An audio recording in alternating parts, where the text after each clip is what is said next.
Still in Miami. Miami Summer Series. Today's episode, we're going to talk about new trends as well as, I guess, honestly, today's episode is kind of like first quarter. Yeah, we're going to recap first quarter. Our 2022 first quarter recap. A lot happened in the first quarter. Agree.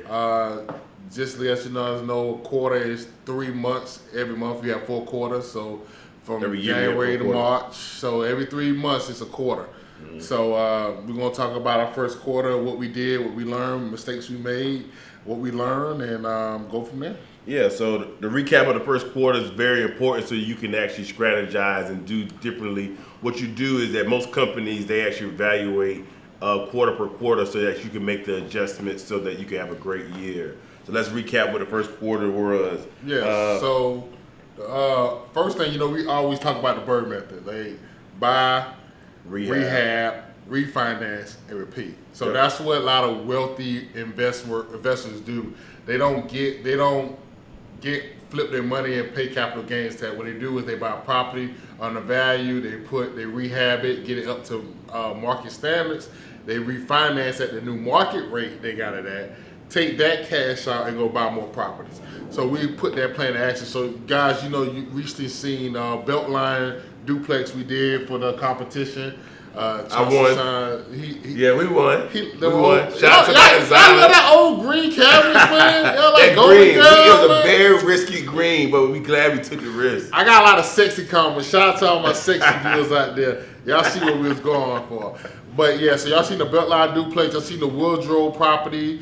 Y'all see the Hardin Street property and our other properties. So what we did this quarter, we refinanced all the properties because before we had our rehab money. We had our own capital in the rehab into it. A lot of money tied up in the rehab. A lot of money tied up in the rehab. Yes. We got the market at below market rate. Chauncey did a good job negotiating the price to getting the pricing at a great market. I went ahead and rehab it. We stayed on budget sometimes. Sometimes we did stay on budget. Agreed. But we got it done. We got a rehab, and now we to the financing part. So what we learned with the financing part, the biggest thing about financing, the whole deal is structured on your appraisal. Agree. That's the whole deal. It's nothing. The appraiser's going to give you the amount that the new worth is, and that's what the loan amount is going to be about. So Chauncey can kind of explain to what so I guess the biggest thing that we learned is that right now when you're rehabbing, right, like we told you guys, last year we went into Airbnb and bought a lot of Airbnb properties. So we normally do BIRD method on your other properties, not your short-term rental. What we learned this time is that the actual Airbnb, since there is a brand new process, it's a new way of actually doing it, is that they can't take the 12 months. So let's break it all the way down.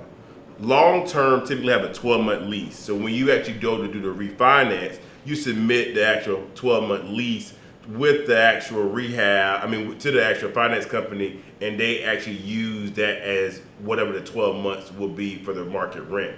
With Airbnb, being that it is so adjusted, what they do now is that they actually look at how much money you earn within the last 6 months, if that's the only time you guys actually had owned the property, and divide it by 12. We didn't know that at the beginning of it, so we made those adjustments. So when they came back and gave us a valuation, typically you want to get the maximum when you got the rehab. When you actually refinance, you want the maximum cash out that you can get, so you can take that money and actually reinvest it. Yeah. Being that they kind of came back and now we had to reevaluate the short-term rentals differently from what we do originally with BIRD method, then now we had to do some tweaking and do some adjusting. Yeah, because the bank's looking at it as if I give them a lease and I'm saying that this property's going to be leased for $1,200 a month, they know every month it's going to be $1,200. It's going to be a straight line.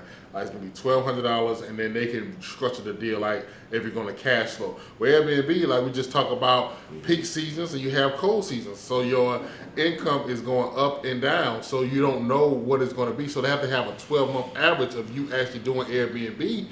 But you don't have a 12-month average because you didn't have it for 12 months yet. You maybe had it for 6 months, maybe. Maybe, that's actually that's actually pretty good. So you don't have a 12-month average. So we had to learn that basic because my Airbnbs, like on a single family, we might get our market rent might be $1,300, but Airbnb might gross at $3,000. So we're talking about more than double that. So you have to show them stats. But since Airbnb is so new, banks don't look at that. So we had to learn, okay, we can't take long-term refinancing options because they're not giving us the 12 months of rent we actually going to make in a property.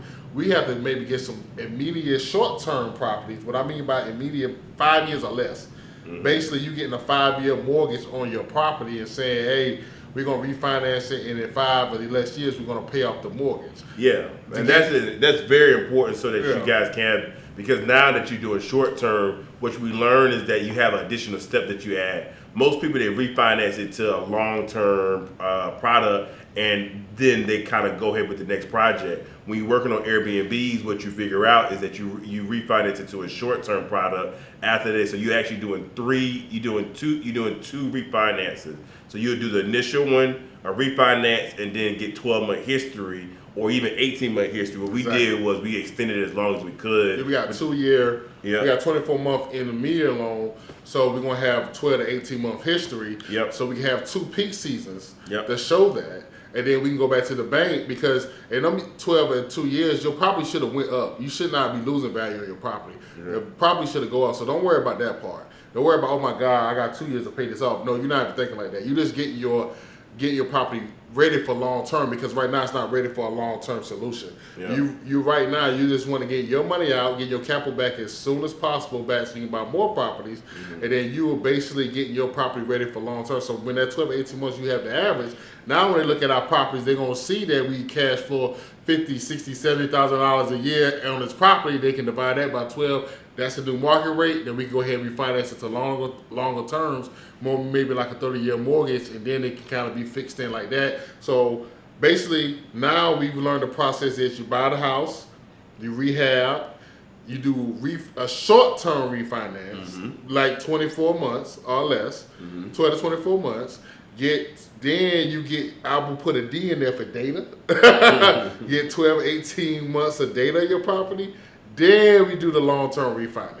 Agreed. So that biggest step right there was something that we actually learned. Honestly, it was a classic my real estate mistake. So what happened was, before even that happened, when Chris was talking about appraisal, we actually rehabbed a property, bought the property under market value, put a lot of money as far as rehab into the property, got the property because it was actually old, kind of like student housing. Take that, revamp the whole entire property, and we went to a lender, and they actually kind of appraised the value at about $60,000 more than what we paid for it. Again, we're in real estate. We know numbers really well. The reason why we purchased the property was because we know that it was undervalued because of the actual how it was being marketed. It was undervalued for the area, so that's the reason why we purchased it. So the most important part that we have learned throughout that process is that we're no longer just allowing one bank to actually do appraisals on our property. Because you got to get out the house buying mode. Like we, as real estate owners and brokers in charge and stuff, we always tell our home buyer client, hey, don't shop around too many loans because you don't want your credit getting pulled against your credit score. That is right for buying a home, but investment properties is totally different process. You can shop, you can go process for 4 lenders, 5, 6 lenders at the same time. Only thing you're doing is paying appraisal fees. That's pretty much you're doing. You can have it processed, and you need to have a good relationship with your closing attorney and let them know, hey, I'm doing about 3 to 4 refinances right now. So if you see some title searches coming in, I'm going to use the title search for this property, but I'll let you know which lender wins, okay? So you have to be open like that because they're going to send title requests. You're going to go through the whole title loan process, and you want your appraisals because appraisals and appraisal reports is a system, but it's really somebody's opinion.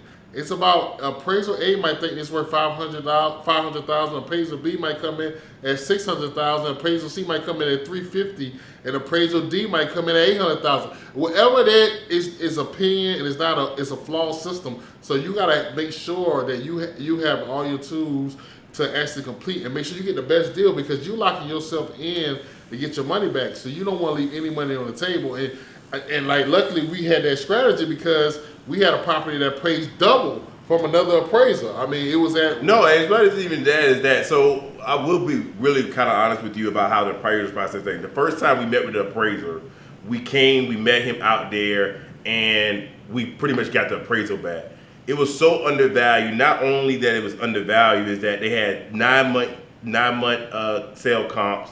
It did not include all the repairs that we had made, and the property that he was comparing with wasn't apples with apples. Being that we had his property totally renovated, instead of him making adjustments on the renovations that we done, he undervalued our properties, and it was more than one. It was multiple properties. This bank hired this one appraiser, and what we realized at that time was that the bank was actually trying to tell us that, hey, property values can't increase that much. We were like, no, this property was undervalued when we think. So I say in that process is that you're going to have to trust yourself and know that you're in control and you're pretty much controlling your destiny, because if you allow someone to put that negative energy in your head that your property is not worth after you sat and did these numbers, then that's when we came up with the strategy. You know what? We're not going to just take what this person is offering us. We're going to go to a whole entire lender and pay an additional appraisal fee. And he's talking about multifamily, so it was an expensive appraisal fee. We're talking about $2,000-$3,000 in appraisal, but it was well worth it. But we trust ourselves that much that we knew that the property is undervalued. But somebody that's not in real estate doing that would be take the money they were offering you because you can't justify why the price was not correct. So what we did was, in that situation, we remove ourselves from the situation. We allow someone else to actually kind of represent us and go with the appraisal. What we did was we move ourselves out of the situation. No, we're going to be real with you guys. We took us out the equation, and we let our white hospitality owner open the property, and it came back double. So, hey, it is true out there. There's plenty of stories out there about appraisals and minorities. Ownership is coming in lower and stuff like that. So we just let you know we went through it. If you're minority, if you're a woman, black, minority in this country, you can go through it as well. And you have to just play the game. You have to because at the end of the day, it's still your property. You still got to get the money out. Okay? I mean, you have to play the game and make sure you come to all your competitive advantages. So that's what happened. Chauncey did not open the door last time. Our white property manager opened the door, and the appraisal doubled. So it wasn't even just one appraisal. So no, it wasn't. No, we're not talking about one. No, what I'm saying about when I said not one appraisal is that the first appraisal was one appraiser that evaluated the whole portfolio. The next time, the other bank that we chose did sit multiple appraisers out there. Exactly. And they doubled the value with the multiple appraisers. So it wasn't just one person's opinion versus one other person's opinion. It was one person's opinion versus 3 other people's opinion, and they came back and doubled the value. Honestly, yeah, it was very disappointing, and you know the market, so that's why. Exactly. That's the thing about it. You know that you know the comparables. You see it. You're a part of MLS.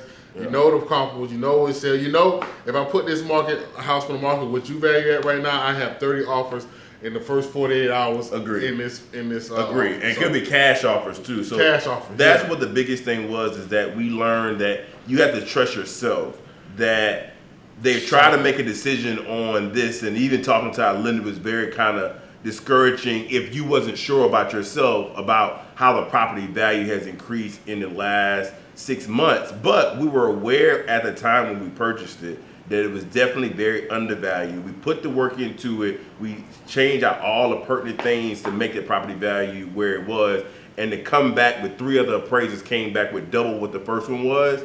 It cost us about $2,500, but it was able for us to create a new strategy that we're no longer going to let one person be the deciding factor of what our faith is. We're going to go ahead and actually push it towards and let everyone kind of do their job, and then take a look at that and make a deciding factor on that. And a little pro tip, you won't be like us. You won't be accessing the MLS and things like that. Which also you could do, you can order your appraisal yourself. You don't have to wait for a bank to order appraisal. You can just get appraisal done on your properties and kind of figure out, you're going to go to an appraisal company or a local appraiser in your area and hire him and say, I need an appraisal done on my properties. And so you can kind of, he's working for you, and he can let you know, okay, based on my market analysis, your property came at this. So at least you know a kind of baseline, you kind of understand where your property's value at. Then you can kind of do the numbers yourself and see, okay, if it's worth pursuing to get it refinanced now or go to another lender. And that can kind of save you time and money, because if you get the bank to order the appraisal and it comes a little lower,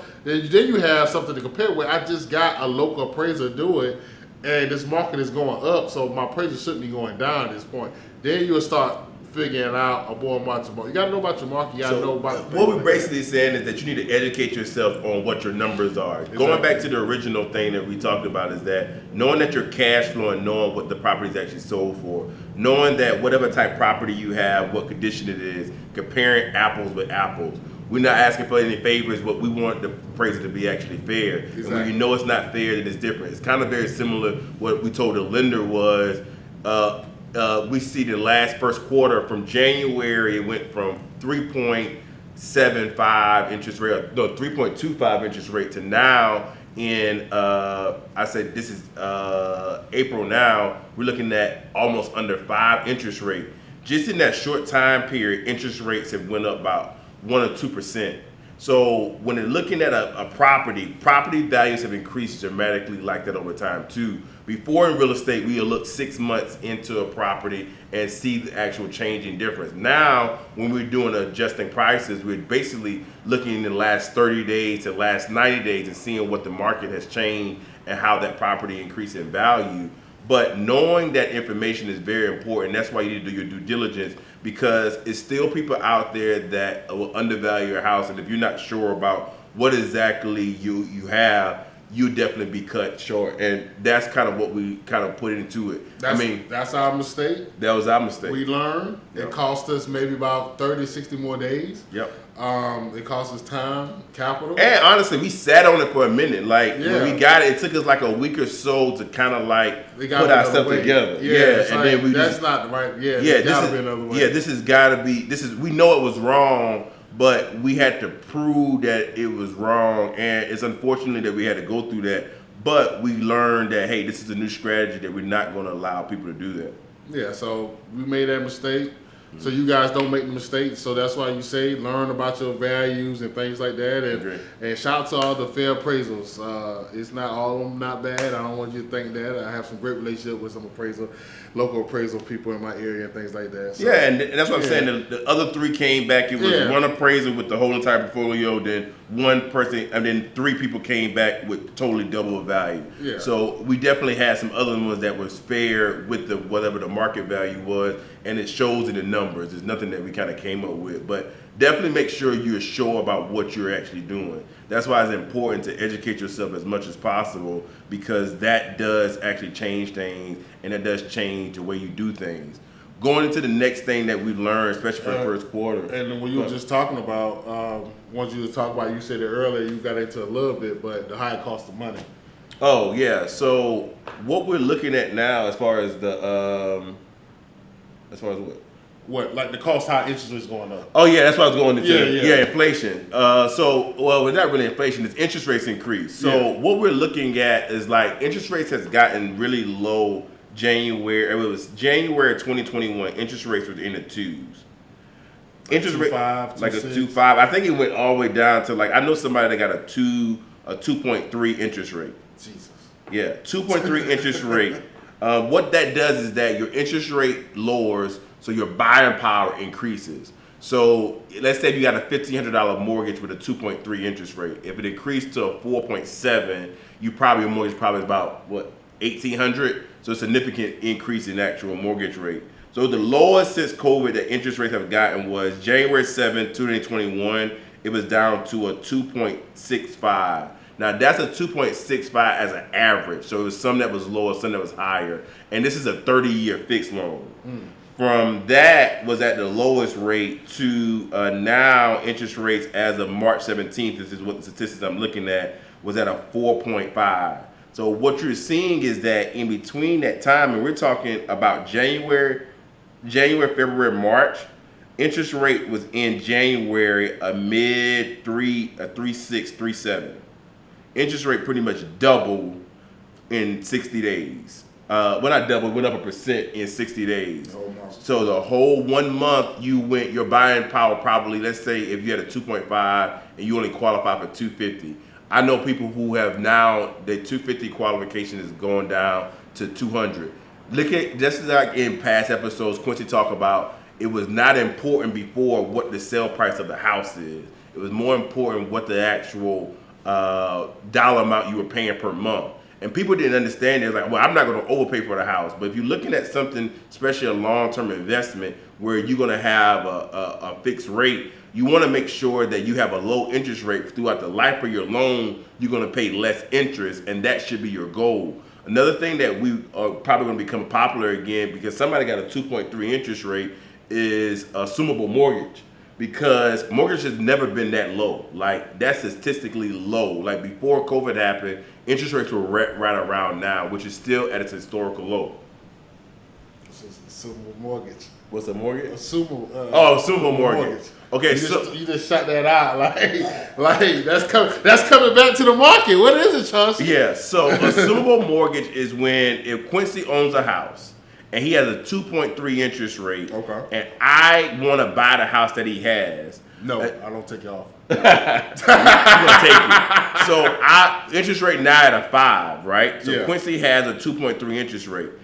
Some banks allow me to actually go to Quincy Bank and get pre-qualified and get through underwriting at Quincy Bank to assume his 2.3 mortgage. So what I'll do is I'll assume his 2.3 mortgage and I'll pay him a premium because I'm actually investing in his house to have it in the next, if he has a loan for 25 years left, I'll assume all his actual terms and conditions and I'll take over his mortgage, but I have to offer him a premium because for the same house, I'll have, my payment would probably be $500 more. So that's what assumable mortgage is. Now, who would decide that? Would the bank? Yeah. Like, you have to be like a nice A1 client to get that? It depends on the bank to decide because whoever has the actual loan, you have to get pre-qualified with that person that has a loan. So basically, if you're just saying, I don't want to use them. Chase, it's just Chase.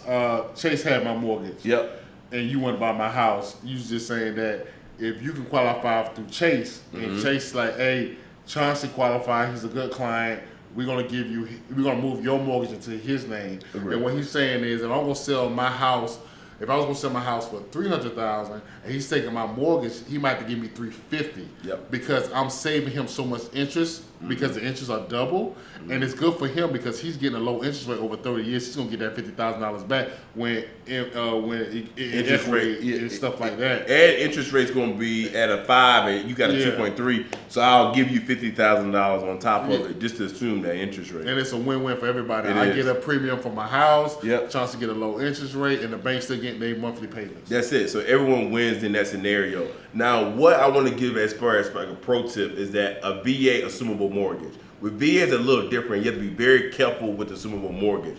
In a VA loan, if I assume Quincy's mortgage and I default on the loan, then he can't get a VA loan. Sometimes he get a ding for it. So when you assume a mortgage, when you assume mortgage, you go in there, you make sure you want to get counsel on how to do it because under some circumstances, if I assume it and I don't actually satisfy that assumption, they can go after the original owner. Wow. Yeah. So it's kind of like another level of owner's financing. It is. But it's off your credit, so you can get another mortgage. But if the foreclosure comes apart, you might be responsible still. You could be subject to, I know in you need an attorney, stamp, final real estate attorney. Figure that out. Yeah, but that's become actually very popular. That's going to be something that probably comes back into play. I remember when I first got into real estate, interest rate were at like a 7 in 2006. Yeah. And they were doing assumable mortgages. I think I did 1 or 2 deals that were assumable mortgage because interest rates before then was a little bit lower than what it is. So let me explain to that high interest rate. Since we had low interest rate for a whole year during COVID and house prices went up, those are the new comparables.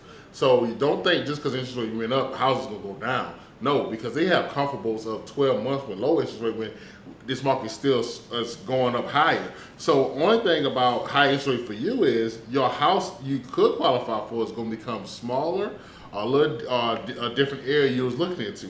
Because like Chauncey said, you was at a 2.5 at 300,000, but if you had 4.5 now, you probably at a 200,000. You probably lost $100,000 in purchasing power. Yeah. So you're looking at a whole different house. Plus, you got to be able to negotiate to get a $200,000 house now because people now going $20,000, $30,000 over appraised value. Yeah. So that's what is actually going on. I was telling someone the other day is that whatever that beginning entry level price point, like we talked about in the previous episode, is that people want their dream house when they first starting off versus actually trying to get started. Exactly. So what you're seeing now is those institutional investor, which is a person that got a lot of money. They're coming in and buying all your entry level homes and renting it back out to you versus you actually gaining it. So what you have noticed, and it's a good clip that we actually going to post, is a 60-minute clip that came out about 2 weeks ago that kind of pretty much told you what they're doing. So what they're doing is they're taking over those markets. So they're coming in the entry level point. Let's say in our Columbia area, the average home sale is $260. So anything under $260, they'll purchase it and they'll pay it cash, no contingencies, buying it as is. With you who got financing 3% down, maybe first time home buyer program. Yep, and you got 20 offers coming in. And you want repairs done. An institution is coming in, buying that property, turning that property into a rental and letting people rent it. So it's hard for someone to get started. Not even just getting started. At one time it's a problem getting started and being an investor. Now it's a problem actually getting started being a homeowner. Exactly. Because what most people don't realize is that person buys that first home. The average person stays in the home 5 years. They take the equity they built from that first home, go to the second, third, fourth, fifth home. So you're taking that equity and constantly reinvesting it. Yeah. But now that you can't get started because institutional investors, you're not getting a $200,000 home no more. They're actually going to a $400,000 starter home, and you are unable to get that wealth that you would to start it up. So that's causing issues with where now the baby boomers are finally a generation that's taken over the actual real estate market, and that's what's suffering from it because you can't get started. Yeah. So my suggestion for the high interest rate, my suggestion would be if you could more new construction, if you can get to that, because you can lock in your price and you can go ahead and get a newer product and it's less competition. But you can't. But new construction not even starting in your entry level price range no more. Yeah, if that's not an option, if they're not in your price range, then you have to be a little more flexible, or maybe drop your little price point a little bit. But I mean by that, if you can afford for $200,000 house, you might be looking at the 150s, 160s, 170s to see if you can find something you can put some sweat equity into. Like I'm not saying like maybe an older home, somebody would just want to get it sold. I know you got the old paneling in the house or the old cabinets and you got the carpet. You got to pull up the hall. You may got to do some work, people, to get into this game now. I mean, so just think about that. So. Yeah, that's the biggest thing is that a lot of things now that you do is that you want to actually you're going to have to put some sweat equity in. Like going in, I remember one time asking for like allowances for cosmetic things. You can barely almost ask for allowances for like major items. So yeah, that's going for new construction because people, agents in the repair dealers like, call me if you have any problems. Yeah, because right now you got to be very cautious, and you got to actually. I have a build job going on now. That's going to be 15 months build job. But he's telling me, he's like, Chauncey, you know what, I'm getting sick and tired of this. I'm like, this home has increased in value. He had this build job so long that his pricing is 2019 pricing. Wow. So the builder wants to get rid of him so they can jack the price up another $60,000, $80,000. The homes behind him, they built a whole new phase. They're $50,000 more, and they're not even allowed to actually do any repairs. I mean, not any repairs, any picking and selection. So right now, when you get into like looking at your new home, you pretty much get what the builder is actually putting in there versus before you can actually go in and customize or semi-customize your house to something that you actually like. Yeah. Speaking of new construction, we'll talk about this time some supply chain problems. Yes. What we're going through in the new construction field. So in previous episodes, we were just telling you how windows was taking 4 to 6 months to get. So what's important about windows is you can't close your envelope in your house. So basically, without windows, we could probably get your house to 40% with foundation, roof on, walls up, framing and everything. But we can't close the envelope, so we can't do the rough ends like the mechanicals, the electricals, the HVAC system, and we can't start, putting the guts inside the house with the windows. So that's the first problem. So that's the 50% kind of issue, supply issues we run into, windows and front doors. The after 50%, what I mean by after when you have the rough end, you have the envelope closed, the problems we run into now are brick. Brick is hard to get right now. That's crazy though. Yeah, brick is hard to get right now. All back in like before COVID, you could actually go to the brick yard and see brick on the yard and pick out your brick and then they ship it to you. Now they don't have brick yards anymore. If you go down there, it's nothing on the yard. Only thing they have is you go inside to the showroom, you pick out a brick, and they let you know when it's going to be able to come in. They take it straight to your job site. So that's slowing down actually complete your house. Another thing that's actually hurting right now is flooring.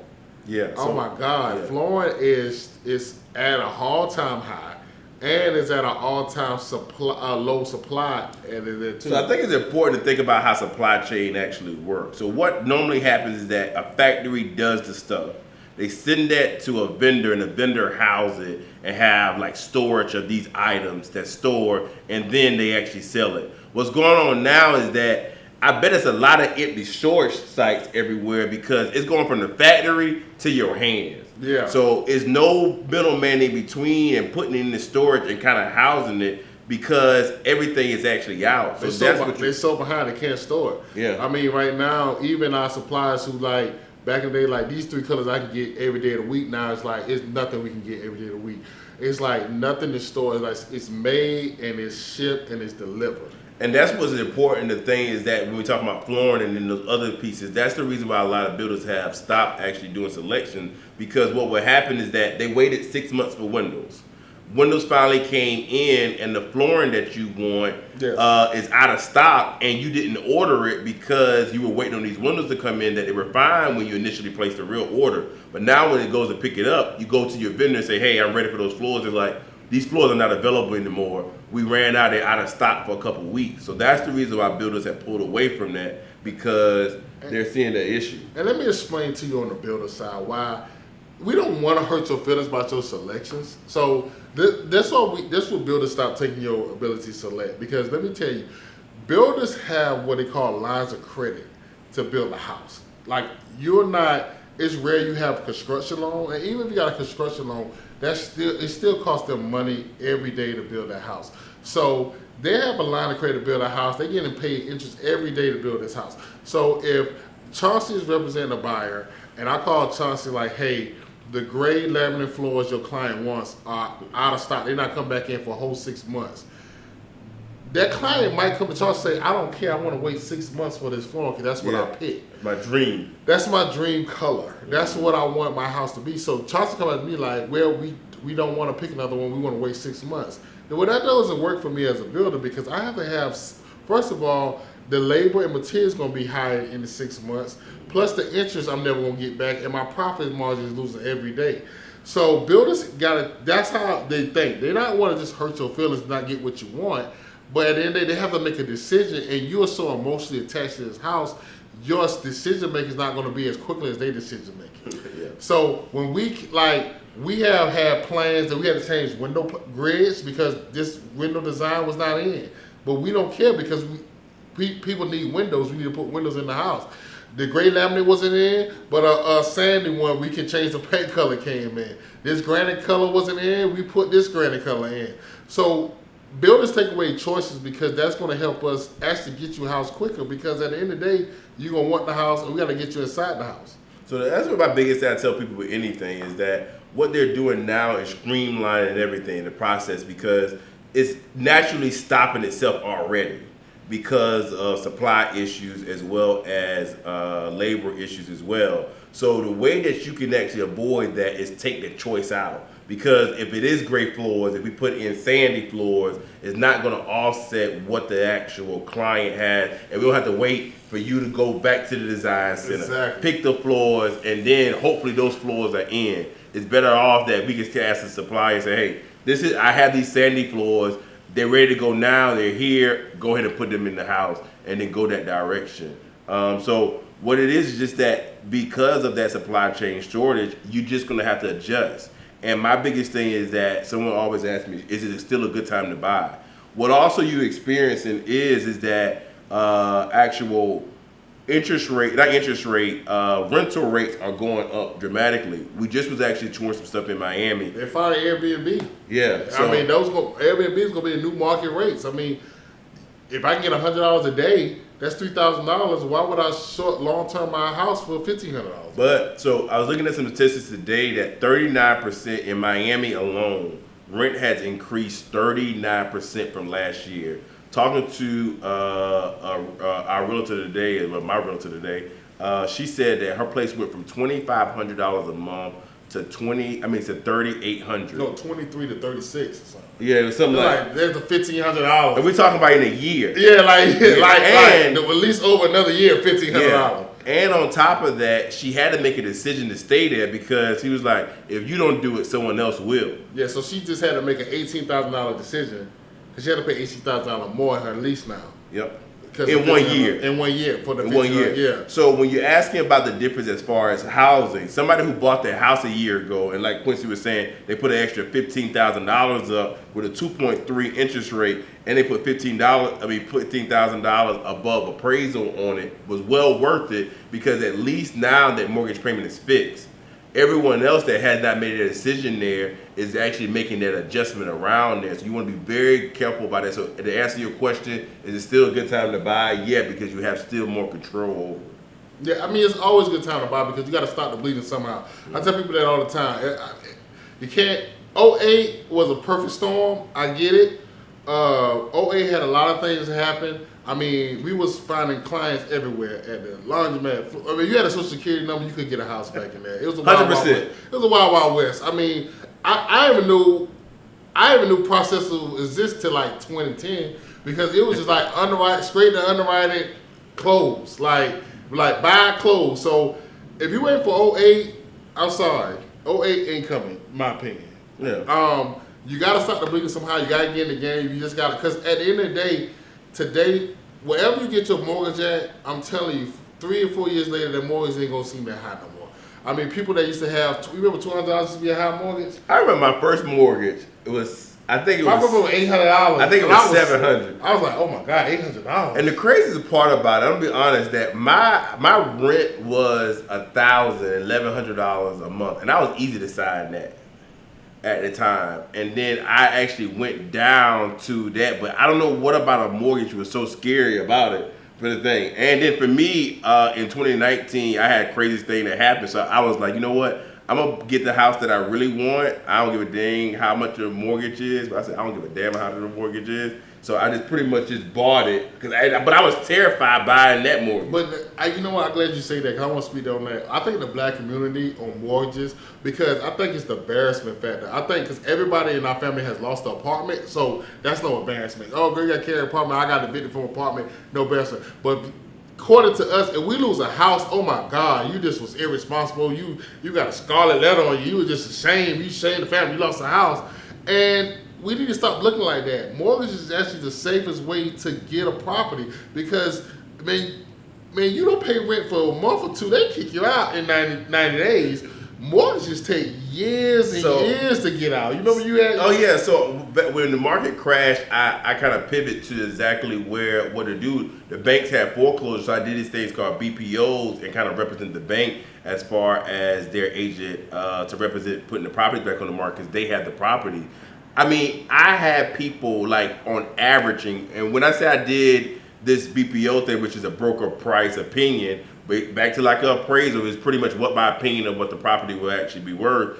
I used to do like 70 to 80 of them a month. I hustle to do that to kind of build my actual money from there was through BPOs. But with that, those people on average, people were staying in their house without paying that mortgage payment 2 to 3 years. Exactly. The longest one I've ever seen was a lady had like 4.5 years. Exactly. She made no mortgage payment, but she was she was actually engaging with the mortgage company, and she was able to stay in there 4.5 years without making a mortgage payment. Just like everyone talk about now, like everyone's like the moratorium that they didn't pay mortgage since 2019.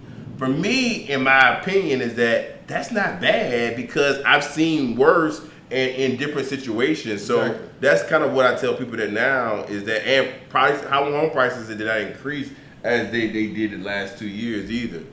So that's kind of one of those things that you kind of got to look into, is that you got to get past that scare factor. I think everyone kind of start off is that, am I going to be able to make it? Are you going to have to make the adjustment? Yes. Is it going to be something that's life changing? You have to adjust to the new bill. But yeah, take that kind of fear factor away from you, because that hinders you. Because I would rather right now, if you're thinking in the actual concept of it, and I can tell you right now, the first client that actually had to pay over what the appraised value was actually one of our classmates. It was in Charlotte. Right, it was my first client. He was right when COVID was right at the beginning of the top of the year. He was my first client that had to pay over the appraised value for a property. The appraiser came back in short, and we negotiated to over appraised value. And he asked me what my opinion of it was. And we're talking about the first ever experience I had. But that's when you have an experienced professional that say, hey, we're looking at this market. There's nothing out here. This is the exact neighborhood you want. This is what it's actually worth. And I can almost bet you right now, from that 2 years ago, I know his house worth at least $100,000 more. Yeah. So it's real worth it that you actually do over that appraisal amount at that time, because at that time it was just $5,000. I just got an actual offer today that they're willing to pay $20,000 over the appraised value. And a lot of people say, oh, that's probably $1 million house. The house is actually only listed for $220,000, and they're willing to do $20,000 over the appraised value so that they can actually get the house. So that's what you want to put those things in perspective now, and this is with a higher interest rate. People think it's something has changed as far as that. Yeah, maybe you don't get 10 offers now, but maybe you still get 3 or 4.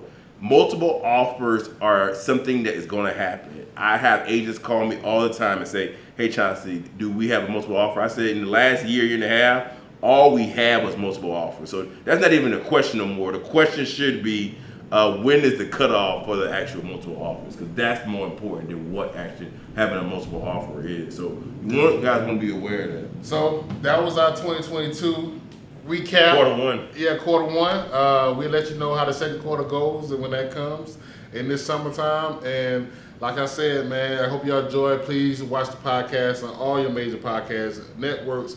Apple, Anchor, Spotify, YouTube. Please subscribe, hit the notification button so you get all our podcasts. Make sure you follow us on all social media, IG, Facebook at My Real Estate Mistakes, me, Q_ My Real Estate Mistakes. Chauncey, My Real Estate Mistakes. And man, we're here to answer all your questions, man. Hope y'all really enjoy the Miami series, man. We got out the studio. It's a wrap. South Carolina State behind us no more. So y'all, stay tuned. We answer all questions. If something went over your head or you need a repeat, let me know and let us know, and we'll damn sure get back with you, man. Sound like a plan. My Real Estate Mistakes. Hey, man. Out.